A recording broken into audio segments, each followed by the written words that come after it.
বিমান বাহিনীর উড়োজাহাজের দুর্ঘটনায় মাইলস্টোন স্কুলের শিক্ষার্থী আমি ভাবছি কতজন প্রাণ হারিয়েছে। সম্প্রতি মাইলস্টোন স্কুলে বিমান দুর্ঘটনায় হতাহত নিয়ে অনেক দুঃখ প্রকাশ করেন বাবা ইমরান শরীফ। ছোট ছোট শিশুদের মৃত্যু নিয়ে শোক প্রকাশ করেন বাবা ইমরান শরীফ। সামাজিক যোগাযোগ মাধ্যম ফেসবুকে হৃদয় বিদারক একটি ভিডিও বার্তা দিলেন বাবা ইমরান শরীফ।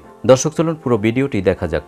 আমারও তো বেবি আছে, সেই বাচ্চাগুলোর মা বাবার মানসিক অবস্থা ভাবলে কিছু বলার নাই। কি বলবো বলেন, অত্যন্ত মর্মান্তিক।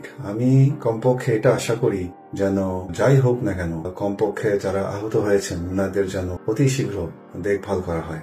যারা ইন্তেকাল করেছেন তাদের রুহের অন্তর থেকে মাগফিরাত কামনা করি। আর কি বলতে পারি বলেন, সেই মা বাবার দুঃখের কথা ভাবলে কিছু বলার নাই। দর্শক ভিডিওটি ভালো লাগলে লাইক, কমেন্ট, সাবস্ক্রাইব করে আমাদের পাশে থাকুন। ধন্যবাদ।